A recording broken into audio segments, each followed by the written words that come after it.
I'm going to go through 3 of the most commonly seen mistakes we see from first-time buyers and explain what to do to avoid these. I'm Barry Clark from Mortgage Monster, and I deal with mortgage clients every single day, and we see these same mistakes made over and over and over again. What we want to do is take a bit of time to educate you all so we can be better prepared and have less of these mistakes moving forwards. Before we get into that, I'd really appreciate it if you could leave a like, subscribe, and turn on notifications so you can see all of our new content. Mistake number 1, failing to prepare.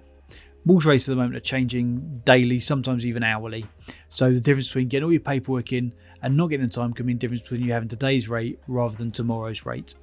So this is all the paperwork that you'll need to basically supply to us. Number 1 is going to be proof of ID. It's going to be really important to make sure we've got all your names spelled correctly, your correct address, all those different bits and pieces. So proof of photo ID and address ID is going to be absolutely of paramount importance. Number 2, we need to see proof of your income. This can come in many different fashions. So if you're self-employed or a director of limited company, we need to see all of those income documents. This may mean you may need to go and get them from your accountant potentially. It might take a little bit of time. If you're employed, you might need to get your pay slips. If your income comes from being a CIS contractor, then we're going to need all of those CIS contract pay slips. If, say, for example, you were a day rate contractor, again, we need a copy of that particular document of the actual contract. So really, we're going to need proof of your income. That can come in many different forms. And if you prepare that all for us, it means we won't have to wait for it to come in before we can secure your mortgage deal. Lastly, proof of all of your outgoings as well is vitally important. Sometimes we can take this in form of bank statements, credit card statements, and so on and so forth. If you can have access to internet banking, it's absolutely brilliant because it means you can get those almost immediately. Whereas for some clients, we have to wait maybe for them to go into the bank,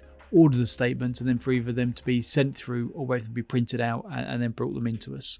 So certainly internet banking is definitely going to help you with getting a list of your expenses and all your outgoings as well, and get us copies of your of your bank statements. All this paperwork should get prepared and ready, so that means when the time's right, then you can literally just press the button and crack on with no worries whatsoever. And this will really help us secure the rate you're looking to get sooner rather than later. Mistake number 2 is going to be not checking your credit report. A credit report plays a really vital part in obtaining a mortgage. It could be the difference between you having a rate down here or a rate much higher up. So it's going to be vitally important to work out, first of all, what sort of rate you might be looking at, and second of all, just to make sure we're placing with the right lenders. You know, so many times clients have either not known about their credit report, or worse than that, kind of do know about it, but we just prefer not to say and see if see if the lender doesn't find out. We'll always know because the lenders will tend to decline your application or your decision in principle based on information they've got. There's information they've got from any of the 4 large credit reference agencies such as TransUnion, Call Credit, Experian, and Equifax as well. Now, we would actually recommend a company called Check My File, and Check My File actually check all of the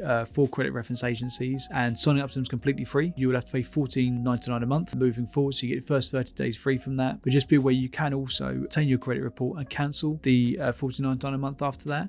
So it means you've got your credit charge completely free from all 4 of the credit reference agencies that haven't had to pay for it. Also be aware as well though, that if your credit does need a bit of work doing to it, that $14.99 a month will be absolutely invaluable as you work towards kind of improving your credit score. So really get involved with a really decent credit reference agency, so we can see the full picture is going to be absolutely brilliant. As I say, when we've got a copy of your credit report, we can have a look and see where you're going to go to and the best rates you can get. Obviously, if it does take maybe a week or 2 to find that information out, then you may not be getting the best deal that you possibly can. So I would say, making sure that you're aware of all your information before we go to put your mortgage application through is absolutely blinding, and supplying us with a copy of your credit report can really help us kind of shortcut you into getting the very best mortgage deal possible. The third largest mistake is going to be obtaining a new credit agreement. So we've seen, for example, people potentially they're going to start getting their mortgages before they get their mortgage, potentially getting a brand spanking new car on finance, or look, having another £300 or £400 a month outgoing is going to mean the lender's going to look at your affordability and potentially lend you, a chunk less than that. And with so many of these credit agreements, once you've actually got the car, there's not really any turning back. So you're kind of trapped into that for a little while. So I'd recommend kind of, speaking to a broker beforehand and have a look and see how your affordability could change with the car and without the car, to see if it's something that you really want to do, or something that you want to leave off for a little while and maybe do it afterwards once you've got your mortgage all in place and maybe you've got more income or whatever else it might potentially be. But certainly we see, clients entering into large credit agreements can definitely reduce the amount of lenders that they can borrow from, or potentially mean in some cases they just can't get what they want at all. So really important to speak to a broker before you take out a large credit commitment such as a car. So for more info, please don't forget to like, subscribe, and turn on notifications for all our brand new content. Thanks for watching.